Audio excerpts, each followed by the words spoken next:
To our presentation on privilege and tax audits. Over the last number of years, we've done a number of sessions during these CPD Bootcamp days on managing tax audits, managing aggressive tax audits, dealing with the tax dispute process, preparing for objections, tax litigation.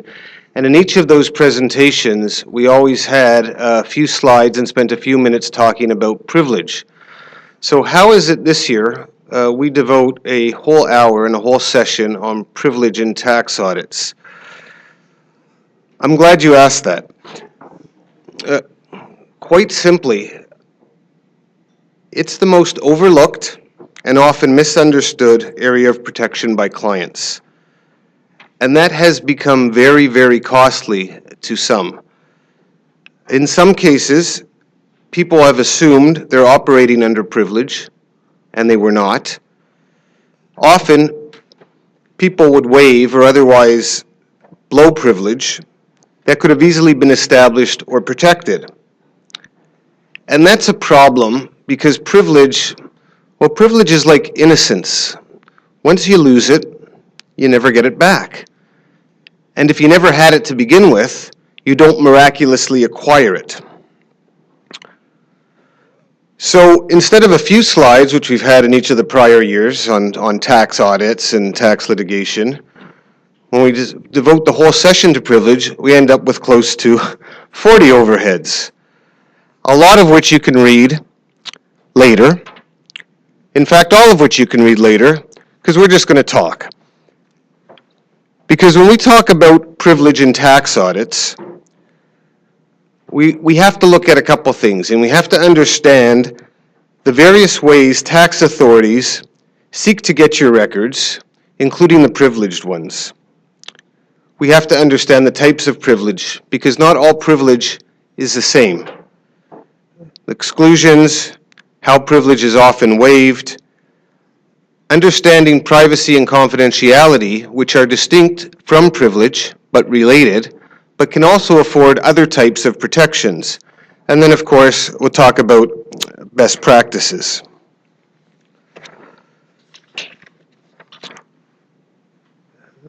The tax authorities have tremendous audit powers and investigative powers as it relates to auditing a taxpayer. And they actually have the right to inspect any record or document relevant to determining the tax liabilities of the client or any other person. And they will often cite that right when they ask for what are very clearly privileged documents. And that's in addition to the unreasonable requests they otherwise make. So I think I'd be doing a disservice to say before you even get to the privilege question, when you're faced with your corporation, your clients are faced with a request to produce documentation by the tax authorities, you need to ask yourself, is it part of a serious and genuine inquiry?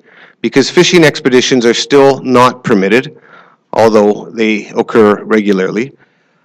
And is the information clearly not relevant to the determination of your tax liabilities or that of another person? Or is the request otherwise unreasonable on other grounds? You have to consider those questions, and if your answer to those say it's not a serious genuine inquiry, or it's clearly not relevant information, or this is just unreasonable for so many reasons, you are entitled to push back. People seem to fear the CRA with abandon and caution, which is not warranted.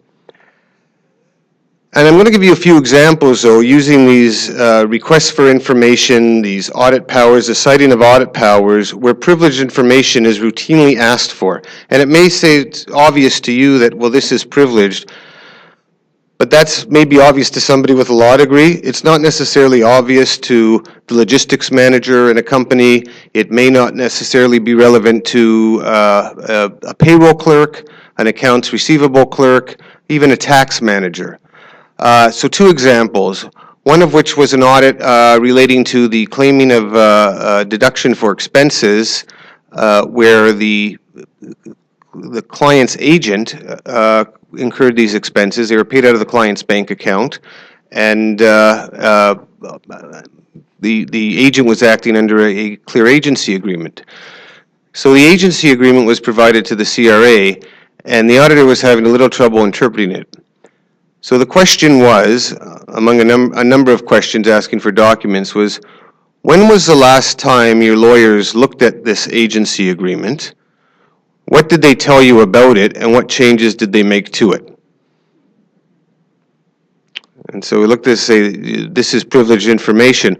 Oh, well, if you don't want to answer it, just tell us why you don't want to answer it and your reasons.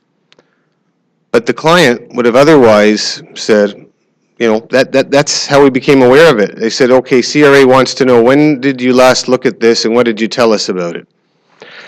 Another example, very, very recent, at the appeal stage, so an assessment's already been issued, and the appeals officer is looking at documents and thinks there's some inconsistency and has concocted this theory about what happened, and said, well, that's all very well and good, but if you look at the documents prepared by the parties' lawyers, it's pretty clear what took place. So he said, I'd like to see the lawyer's timesheets. You would like to see what? I'd like to see the lawyer's timesheets, because then I'll know exactly what the lawyer did and told the clients. Yeah, but you're not entitled to that. Oh no, I'm entitled to ask for anything that's relevant for me to determining the obligations of the taxpayer or any other person. So we just wished him luck and on with it. But those would typically be questions that come up more often than you would think, and more often than you would think, people provide the information because they actually have it. And that's one of the things we'll talk about later in terms of best practices. Too many people have privileged communications that can easily be distributed to third parties. So, and if you don't think it's becoming now a big issue in tax in particular, just set out a list of 8 cases of fairly recent vintage and of particular note. 7 of those 8 cases are decided by the Federal Court of Appeal, the Supreme Court of Canada, and in one case, the Quebec Court of Appeal. It's become a very serious and costly issue. So the types of privilege that you have to be concerned about for today's purposes and most purposes are 3. Solicitor-client privilege, as you've always understood it, but which also includes the common interest privilege and what we'll call, or might be referred to as deal privilege, litigation privilege, and other. Because it's really the solicitor-client and litigation privilege that you're going to be most involved in. The other type is what you can most often and should rely on your outside counsel, for the most part, to be aware of and protect you in. Now, solicitor-client privilege, most people have a pretty good grasp in this room of what it is. It has to be a communication between a lawyer and a client for the purpose of seeking or obtaining legal advice. It doesn't cover business advice. It doesn't cover where'd you go for dinner, do you have any good restaurant recommendations. And that's pretty much understood that that's the case. But what people sometimes forget, and this is key and we'll probably hammer it because it becomes critical, particularly when you're in a dispute about privilege, is the importance of confidentiality. It's not enough that your client or your manager in logistics is contacting in-house counsel for advice. That is a privileged communication. That's one element, but it has to be a confidential communication, and there has to be the expectation that it's to be kept confidential. And it speaks to not only the waiver of privilege later on, but if it's, come and tell a cast of thousands what our legal position is on this product or on this transaction, That may be legal advice, but it's not privileged because it was never intended to be confidential. Now, the other thing to keep in mind, how important privilege is and how strong a defense and why it's so worth it to go out of your way to protect and maintain privilege whenever you can, it has been elevated essentially to a quasi-constitutional right in Canada, which is fairly important because if you go back about 10 years, I think people would have described it really as more of a evidentiary rule, a very strong one for sure, but it was really more a rule of evidence as opposed to this constitutional foundational protection.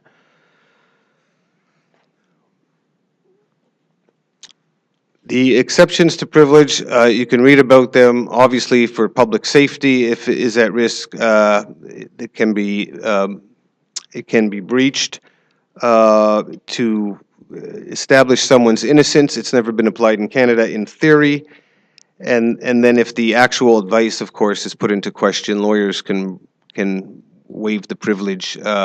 Sorry, they can't waive the privilege. They're not subject to the privilege, essentially to defend themselves. But the point of all of that is that the solicitor-client privilege is that of the client. It's never that of the lawyer. And in fact, and because this is a professional development seminar, I guess we should stress that it is the duty of the lawyer, and that would extend to in-house counsel, to protect, maintain the privilege, and to assert it unless and until it is waived by the client. And so the important thing in terms of in-house communications, does it apply to in-house communications? Absolutely, but only in-house legal advice. It does not apply to in-house counsel being asked for their thoughts on marketing, public relations, or anything else. It's only legal advice. And again, note, because it's come up in cases and in tribunal decisions, the other requirement is the communication has to be confidential. So a lawyer sending out a memo or a policy statement to the entire company, even if that contains legal advice, may not be privileged on the basis that it may not have been intended to be confidential. Now, the interesting thing about tax law is tax law, for those of us who practice it, come to appreciate that it's all about characterization. Is something property, capital, business, income? Is it an employee, independent contractor? Are you resident, non-resident? It's all about characterization. So the question always becomes, well, are tax planning documents privileged? And we're going to talk about it a lot more, but the reason it becomes important is when they're characterized as simply business advice or policy analysis, they're not privileged. When they're legal advice, they are. And you will see cases where courts have boldly asserted, and we're going to talk about one a little later, that tax planning documents, the tax planning documents are not privileged, but you have to understand the context of why they said that. The other thing that is important on tax planning, and because I said we're not going to necessarily follow the slides and we're just going to talk, and we're going to talk a lot about how people inadvertently fail to take steps to assert, create privilege or blow privilege, is the use of accountants or any other third parties, for that matter, in terms of the process. So the accountant's advice is never privileged in Canada. And that's a big misconception because in other jurisdictions there is limited privilege attached to the advice of accountants. In Canada, it's not. That's not to say that everything an accountant does for a client can't get protected under the rubric of solicitor-client privilege. But it's the capacity in which the client, the accountant is acting and in which he's been retained, which is going to dictate that to a large extent. And that goes way back to a case called Susan Hosiery, where at issue was whether memos and advice that was given and received by the accountant was subject to solicitor-client privilege. And the reason it was held to be so is where the client is acting as the agent of the client in obtaining or understanding the tax advice given, the accountant's advice and communication will be privileged. So where the accountant is acting as a representative of the client, and this wouldn't just apply to accountants, but it's in tax, it's typically accountants, but it would apply to other type of experts or consultants. If they're the client's agents and say, look, I need you to describe the facts or describe the issue to my lawyer, he's going to then sit down, he's going to do the legal analysis, give me the legal advice. I need you to help me understand it, either understand it, how it affects this or that, or preparation of my financial statements or something along those lines. That will become privileged. But there is a method in terms of how you have to retain the outside parties, and how they should be retained, because when privilege is challenged, the onus becomes on the person asserting it to prove it. So briefly on common interest privilege, and this is what's often referred to as deal privilege. And this is different from joint representation privilege, where you have one lawyer representing two parties. This is where you have opposing parties with opposing counsel being able to disclose information to each other and have that information remain privileged as against the outside world. That's essentially an exception to the waiver of privilege. And really, though, the key to that is you need to take steps to establish it. You should. And again, a fundamental requirement is confidentiality. So you can't simply say, well, this was all discussed in the context of the merger, and therefore everything discussed is subject to, common interest privilege. That's not the case. You have to go and take the steps, identify who the deal team is, who is going to be privy to legal information and otherwise privileged communication, make sure they understand their own obligation to keep it confidential, not to disclose. There's a process that needs to be followed. So the second type of privilege I said you needed to know about was litigation privilege. Now, most of you know what litigation privilege is as well. A lot of your clients think that, and when I talk about your clients, I also mean the non-lawyers in your organizations. They also think they know what litigation privilege is, and often blindly go along thinking they're operating under litigation privilege. And what it does is it simply protects disclosure from information, not just legal advice, but information obtained and created for the purpose of and anticipation of litigation. Now, you just don't have to disclose it. Now, for something to be protected by litigation privilege, it has to be the dominant purpose. The dominant purpose has to be for the purpose of the litigation or the expected litigation. And there's a case that we're going to talk about, which we'll go into it further. But that is one of the areas of privilege that, as you'll see, is often challenged. And again, the onus is on you to defend it. And it's not enough for the client to say, well, yeah, we thought we'd get sued on this, or we thought we'd get reassessed, therefore we went and asked this person to do that, so it's privileged. That's not generally going to pass the evidentiary bar, even though that may be true, and yes, it should be privileged, it's just not going to cut it. And I'll give you an example that happened just a couple of weeks ago. We're involved in a tax litigation case, and it's going to involve the valuation of property, and what's going to be a dispute, or it's going to be a little bit of a battle of the experts.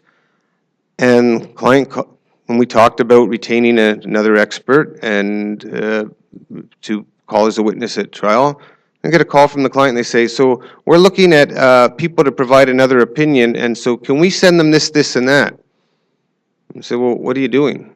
I said, well, we talked about we should get another expert. I said, well, we did talk about that, but we also talked about how. Because they're going to go out and this particular client retains valuators all the time.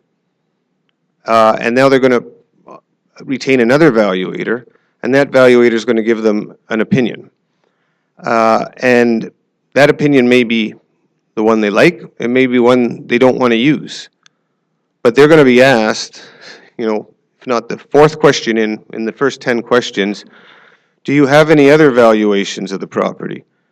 And they're going to have to say yes. They're going to say, when were those obtained? And they're going to say, oh, well, those are privileged. Well, why do you say they're privileged? We're going to talk about that very issue in one of the cases we're going to discuss. It's very hard to assert that, well, the real reason I did it and the dominant purpose I did it was to defend against the litigation and not for any other reason. So somebody much more talented than I put together a nice chart, and you can read that after. The other types of privileges, it's wonderful reading. The discovery privilege is often sort of like the third-party beneficiary rule in litigation. What happens in discovery stays in discovery is the way one would put it. The joint representation privilege, that's distinct from the common interest privilege, and it's only privilege against outside parties, not as between the parties themselves. Settlement privilege, you're all aware of. It's with this without prejudice wording you see on letters. But don't make the mistake of thinking just because you write without prejudice on a letter, you've somehow got privilege, which is another mistake we see not only clients making, but lawyers making. And that's one of the most often cited mistakes, is they write a letter without prejudice and they just say things. And they somehow think, well, because I said it without prejudice, it can't be used against me. It's like, it's a politician saying, well, I said it off the record. It's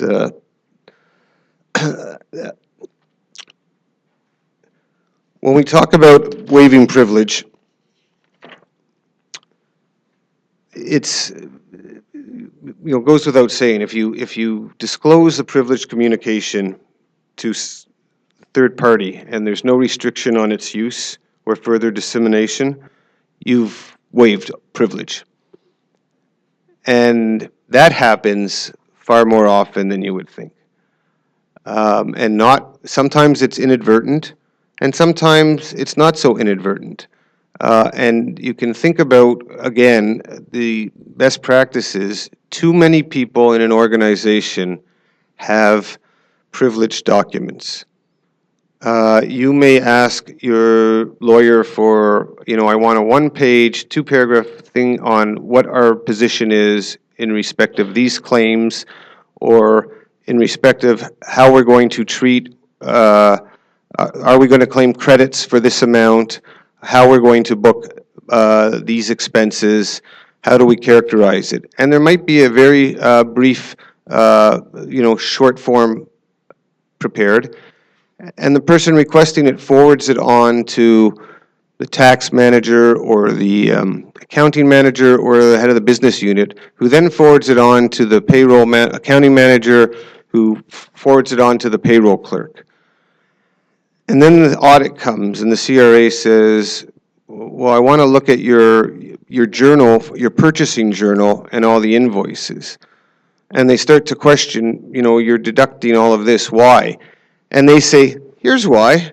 We already checked, it's good. We've got, this memo, this opinion. And all of a sudden, the legal opinion is disclosed. And that's distinct from a summary of a legal opinion. If you have a legal opinion and prepare a summary and distribute it, that's not privileged, but that doesn't necessarily blow the privilege on the actual opinion. But if you take a portion of the opinion that says, the better view is you can characterize it this way and take the deduction, but the 10 pages before is, the last 4 court cases have held you cannot take a deduction for this because on Tuesdays and Thursdays, the road is one way and you have to go the other way to take the deduction, but on Wednesdays and Fridays and some Thursdays it should be okay. But the better view is we think we might, we can support that position. If you just cut out the part that says the better view is you can take this position, you've blown the privilege on the entire document. So when CRA comes and says, oh, well, you've shown me this document, I want to see the document it came from, it's now not up to somebody to say, well, you know, that's privileged. You can't cherry pick. So there can be a waiver of privilege and where you give the whole document, but there can also be a waiver of privilege where you disclose only those parts of the document that are helpful to yourself. It blows a privilege on the actual document itself in most circumstances, and there will always be fights. But if that's intended to mislead or could mislead, you're going to be ordered to it. Inadvertent privilege, courts will tend to protect. But inadvertent privilege is generally like, oops, I faxed this to the wrong person. I gave it and immediately realized it was an error and asked for it back. Not the situation I described where the opinion's been circulated to who knows how many people, and one of the people who has it deliberately gave it to somebody else for the purpose of justifying an action or a request. That's not inadvertent, that was purposeful. And that comes into a very important point, and that is, you know, the legal privilege belongs to the client, and if the client is a corporation, who within the corporation can waive that privilege? In-house counsel cannot. So a director could and can, senior management is, but can senior management waive that privilege if to do so puts them in conflict with the position of the corporation? Maybe there's a self-interest in them in waiving the privilege. So when you're in the position where you're getting instructions to waive privilege or permission to waive privilege, you should go as far up the line as you possibly can.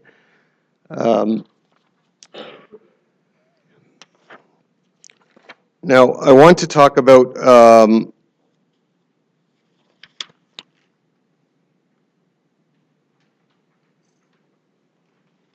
one point. I made the point between privacy, the distinction between privacy and privilege. Confidentiality is also a protected value, and in some provinces more protected than in others. But privacy legislation, which is legislative, may also be a bar to disclosing certain information. So if privacy legislation requires you to keep information private and you have a conflict, you can redact certain information. You're not necessarily required to go at the request of CRA and request consent to disclose that information. The other thing you have to recognize, 2 points, is that when you're asked to give information that may be of a very private nature or concerns other individuals, like a specific individual or a specific customer, there's a protocol the CRA is required to follow. For your own protection, you should make them follow that protocol to protect yourself against the clients. And if, of course, you're asking for information about an unnamed class of people, they need judicial authorization for that, and you can require them to do that. The other thing that people seem to forget is CRA does have, for example, the right to ask for the agreement between two parties that governs the transaction. Absolute right, and you're absolutely required to provide it. But the agreement might have a confidentiality clause with the other party that says, you know, you may not disclose this to any other party without our consent unless legally obligated to do so.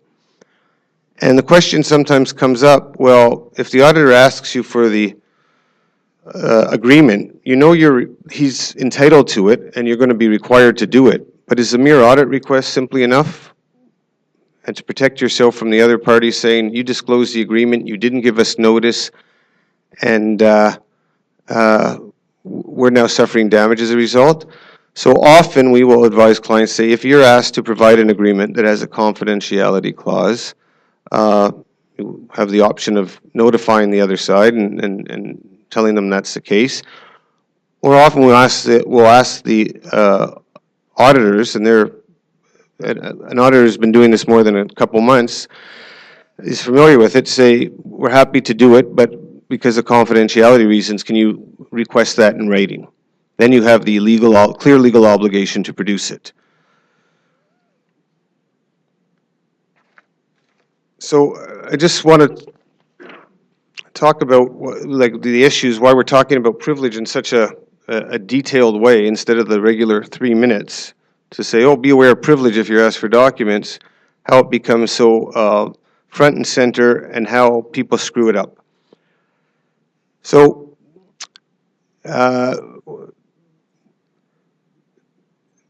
you almost wish the names weren't listed so you could characterize it a little bit, but the example is similar to many. You want to have a discussion with your accountant about structuring or restructuring or doing something for tax purposes. So you say, let's meet at my lawyer's office. And you assume because you're meeting at the lawyer's office that everything that's discussed is going to be privileged.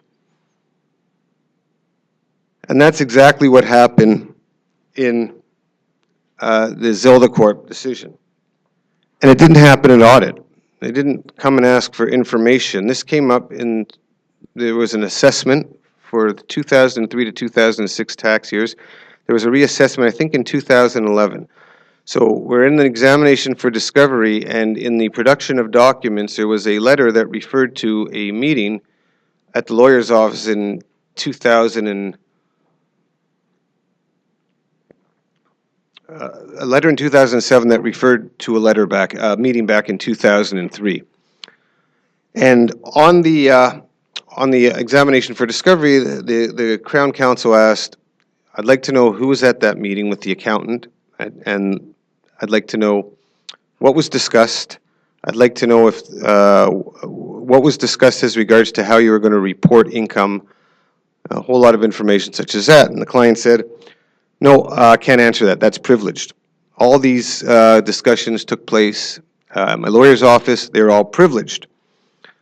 And court said, okay, prove it. Onus is on you. And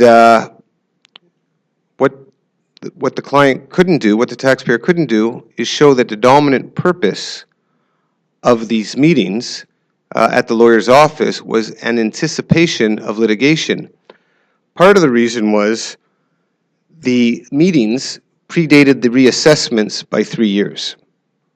So it was very difficult to establish, in the absence of particularly any written record as to what the purpose of the meetings were, that this was an anticipation of, litigation that's going to happen. Now, that may have been different if they said, we're looking at or we're considering a position which we think CRA might consider aggressive, or we know they may or may not challenge, and we'd like to get your view on it in case we are challenged. And if that's the purpose of the meeting, that is anticipation of litigation. And if that's documented, just in terms of even the letter or the retainer or the meeting, you have a good chance of establishing that was the primary purpose. But in this case, it wasn't. But there's, again, somebody thinking everything I discuss at my lawyer's office, no matter who's there, is privileged. And that's not the case. And that's also not the case just because you invite, in this case it was the accountant, just because you invite, the civil engineer to a meeting, and the meeting's at your lawyer's office, doesn't mean what you're talking about is going to be protected either under solicitor-client privilege or litigation privilege. To protect it under solicitor-client, they have to be there essentially as your representative or agent to assist you in obtaining or receiving or understanding the legal advice. And the onus is on you to show that. So the way they're retained is very important. Or in litigation privilege, in anticipation of a claim, in respect of an actual claim or an anticipated claim. And the onus is also on you to prove that. But people just assume, well, let's get our lawyer on the phone, that way we're protected by privilege. And sadly, people do sometimes market things saying you should use us to do this because we're privileged and they're not. Or sometimes they'll say, can you do this with us because we'd like to do it under privilege to lawyers. And that also is often not the case. So then we go to Recon Oilfield, which is another recent case, federal court. And the CRA asked for information from the client, and the client refused to disclose it on the basis of privilege.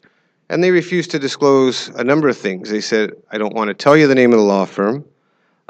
There's shorthand tax language code on the used in some of the documentation, and I don't think you should be entitled to see that. There's an opinion by the law firm, and you should not get that. And there's a number of other communications which are privileged. And there's nothing remarkable in here other than, they said, clearly opinion work is privileged. The accounts are privileged, certainly the details of the account, like the fee detail, not necessarily the amounts billed. But there's no privilege over closing books or communications that weren't between counsel, and that wasn't surprising. But then they relied on this case called Belgravia to state that tax planning communications were not privileged. And CRA will probably pull this out and say, I want your tax planning memos, regardless of who they were prepared by. And the answer is they're not entitled to them, not if they're prepared by counsel. If you go back to the Belgravia decision, you see that the distinction that was made was not tax planning versus any other documents. It was business advice and policy advice as opposed to legal advice. And, couple that with the work of accountants, because there are other cases, as an example, where a lawyer got assistance from an accountant, properly done, took the accountant's memo with this covering memo and said, we've reviewed this transaction, the structure, and enclosed is a memo of, PwC, Deloitte, KPMG, Grant Thornton, MMP, pick which one, summarizing the tax implications that flow from our transaction, and here you go.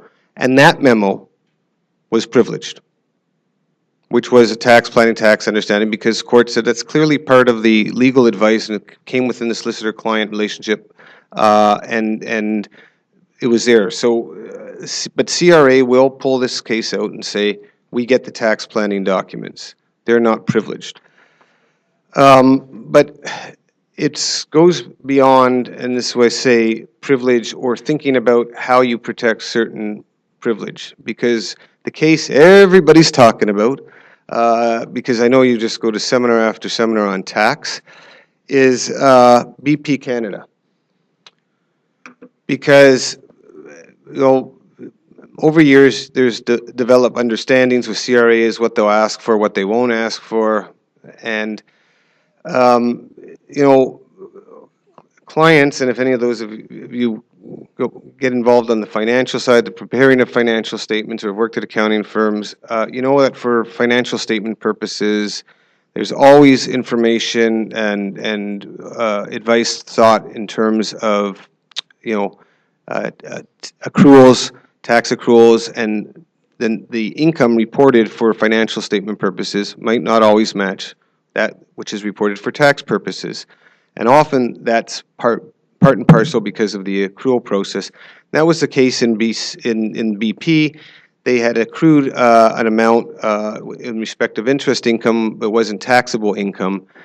And the CRA wanted to know why. Now, there was always a understanding in the tax community and CRA that CRA never asked for the issue sheets relating to the preparation of a financial statement. And the issue sheet is, here are all the issues we need to look at to determine, what we need to accrue for financial statement purposes. And often, the accounting firms will themselves or go out and ask for, we need a should, would, or could type opinion to determine whether you need to accrue or not accrue for these types of things. But the issue list is effectively a roadmap to everything you think might be not crystal clear. And the CRA said, we want the issue list. And BP said it wasn't a privilege issue because it was not done under the guise, and no attempt to do it under the guise of privilege. But they said, we want it. And we said, no, you can't have it. It's not related to tax liability. It's related to financial statement liability. You're asking us to do a self-audit. That's not our job. That's your job. Why should we give it to you? Everything under the sun. There's no authority under the Act for us to keep these lists. That was for financial statement purposes, so it's definitely not relevant. Anyways, the court said, so sorry you lose. CRA can get it. Your argument against doing your self-audit doesn't apply. This document already existed, so all you're being asked to do is hand it over. You're not asked to do any more work with it. They are important, and CRA feels they are important, and that to determining the tax issue or testing, the tax liability. And it's not a fishing expedition, but it's a serious and genuine inquiry. So they were forced to produce it. Now, there is no doubt that this will be appealed. I'm pretty sure it already has been. And it's not a privilege case, but the discussions that ensued after that were, can you make that privileged? And should you have even tried to make that privileged? Because, as an example, when financial statements are prepared, and this is in the slide, so I know I'm not going in order, and you often get the audit inquiry letter, or you will get sometimes be asked by the client for an opinion, which they are going to provide to the accountant, so the accountants can advise on the reserve required, whether a reserve is required. That opinion remains privileged, provided you clearly state in the opinion, this is being provided to you. We understand you're going to provide it to this particular accountant for the purpose of preparing the financial statement. Only that the accounting firm is required to keep it separate and apart and from all their other records. They don't just throw it in the audit file. And the courts have held where it's done so somebody can fulfill a statutory duty, which the financial statements are, then you won't blow the privilege. Now, could you have gone through that exercise by somehow doing the issues list and asking, through the use of a lawyer? And the answer is maybe, maybe not, because there may not have been any legal advice. Some will argue all tax advice is legal advice because it's tax law, but that's a very simplistic view because not all things in calculating reserves under financial statements are interpreting tax code. But that's 3 cases within, I think, the last 6 to 9 months, all dealing with privilege, requests for documents, and on top of that, gave you 2 examples just within recent audits where CRA clearly asked for privileged documents, like boldly knowing, like even if you weren't a lawyer, should clearly know weren't privileged. It comes up all the time, and as I say, once it's lost, you cannot get it back. So what do? Now that you say, thanks, Neil, you brightened my day, I feel really good about everything. And one of the things you need to do is you need to educate the personnel in your organization about privilege, particularly those who will be likely to receive privileged communications. And I would suggest that you don't, you make that list a lot smaller. Most of the people we simply find, we see, and email is the worst offender, the CC, the BC, people never use, and you hate when you get it because you can't print it, you can't do with it, but there's a reason why these email programs say you cannot copy, forward, or do anything with this email, otherwise your computer's going to self-destruct. One of the reasons for that email was the thinking that that's one way you protect privilege. And you may want to think about using that, because if someone really needed to give it to somebody else and it's coming from the general counsel's office, shouldn't they be asking the general counsel if that person should have it? And maybe it should be coming from the general counsel. The other thing is, the general counsel are like fundamental part of the management team. So a lot of what you do is not purely legal, and sometimes it's a combination of both. To the extent you can segregate in terms of the communications between the legal and the non-legal, that's helpful, because again, if you have a document that has part legal, part, starting to redact portions of documents is almost harder than trying to keep an entire document out. When you're retaining third parties, and suggest, yes, the procedures should be reviewed, but don't necessarily just rely on the council. If they say, well, we've got to get this person or that person, there is a way to do it, and a lot of people think it's always going to be protected under litigation. People make the assumption that if the law firm retains the expert or the third party, it's privileged. But that's only the case if the dominant purpose is anticipated litigation.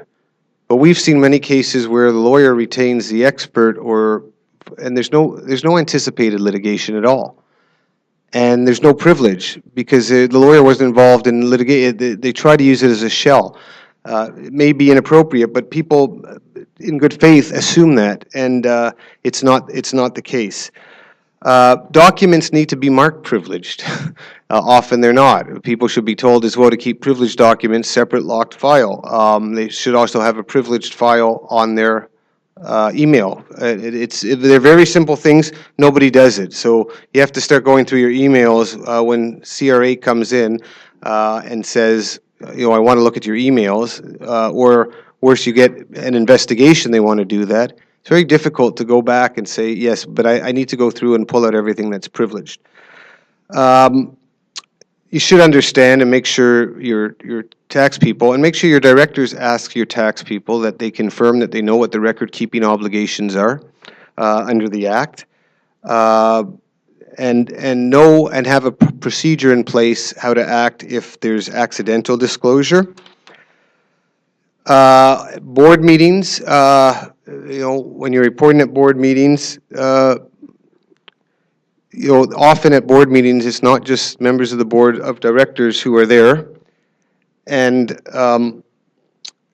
it's only the legal advice that's going to be confidential. The board minutes aren't protected, so if you're going to report legal matters, often it's done in camera, often it's done in a separate report. But you've got to be careful of it.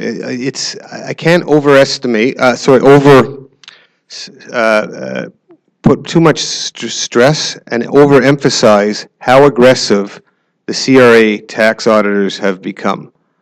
And actually, because it sounds like, well, I'm not really worried what they're going to ask for. They're not really going to, they've never been interested in this. And if I have it here, there is this is a letter a client received. Well, a client of an accountant received on a GST audit, a small business. And he said it's not the first one of his clients. A number of clients have got it. And this is the request they asked from the client's bank. There was nothing nefarious about this client, wasn't a target industry, standard audit. This is the information they asked for the bank. List of all existing account numbers and balances for deposit accounts, including savings, checkings, U.S. fund accounts, and escrow accounts. Account numbers and balances for credit facilities, loans, GICs, term deposits, conventional mortgages, RRSPs, registered retirement income fund, non-registered investment accounts, and safety deposit boxes. This is a corporate GST audit. So, you know, list of all known accounts that that were or may have been used in existence during the period of the audit. Copies of all signature authority cards, corporate banking resolutions, and any other document authorizing access to any of the accounts. Mortgage statements. Oh, and by the way, at the end, they put in a statement, I further authorize the bank to charge my account for any of the charges associated in providing this information. So you could easily obtain a letter, and there could be a letter that would say, I want all the corporate resolutions, all minutes of board meetings from blah, blah, blah, blah. They may very well know they're not entitled to it, but if they ask for it, and you give it to them, and it may not be you, it may just be, you know, maybe there's a clerk who handles all the records, or maybe it just gets forwarded to the clerk. They've asked for all the board minutes, right? And there you go. So it's become an issue, and it's become an issue because of the aggressiveness of the tax authorities. The other thing is, aside from email, the virtual offices, the modern offices, the offices outside of you know, proper offices and coffee shops, overheard communications are not protected by privilege. That's always been the case, and that becomes difficult. The other thing is, we're incredibly sensitive to it here, and we take measures and steps to protect it. But we're now an international business community. We have different laws of privilege, different rules of law in every jurisdiction, and they're not always the same. So you've got to be aware of that, and you know, when you're dealing with your offices in, you know, New Zealand and Australia and China, in the U.S., understand that what's privileged to them isn't necessarily privileged to you, and vice versa. The other thing is, I said there's no tax privilege for accountants in Canada, and that's important. Now, lastly, because we're told we have to do this, we need to point out the rules of professional conduct that you should keep in your back pocket at all times. I'm going to say the one that, whether there's an actual rule number or not, I will say it. It's the duty of a lawyer to not only know what privilege is, but to actually actively maintain, protect, and assert it. And if you're responsible for, just for example, document management, IT policies, and you have no protections over privilege, that may not be up to the standard you may want to be at. So, you know, these rules, you can't assist in any dishonesty, fraud, and no one's suggesting that. We're just saying protect what can be protected and don't let it be blown. Hold in strict confidence all information. That speaks right to the privilege point. And we should all be courteous and civil, so I wish you all a wonderful day, and thank you so much for your time and attention. Any questions? I know I sort of used the whole time, but sorry.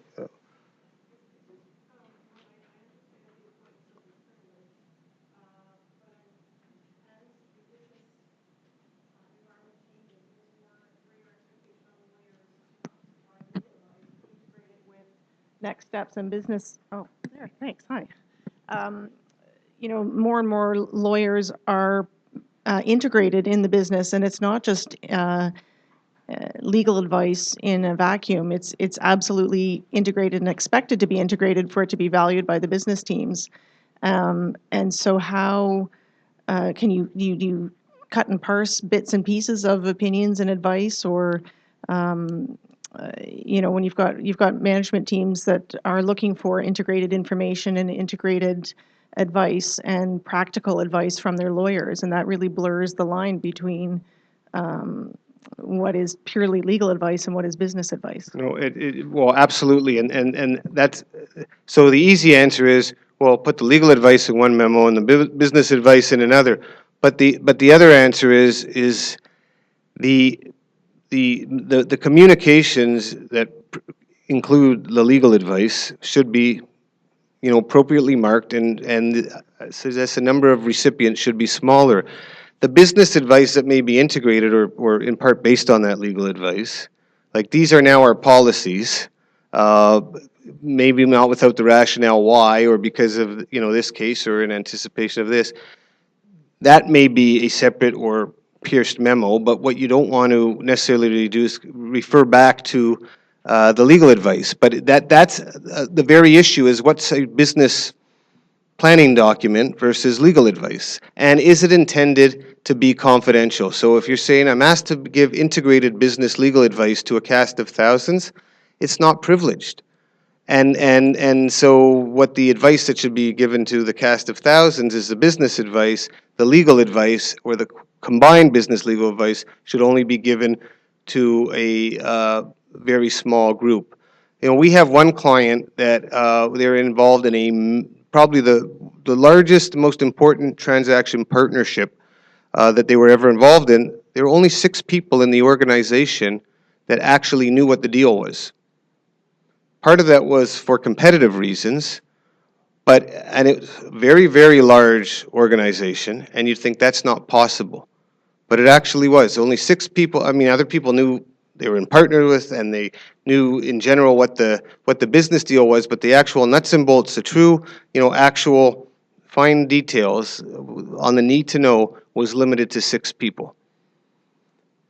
So it is possible if you give thought to it. And the general counsel's office can play a huge role in that, as can the help of your outside counsel. I know we've gone over the line. I'll stay around if anybody wants to ask a couple questions, but I know about an hour of tax is all I can handle a day. But thank you all very much.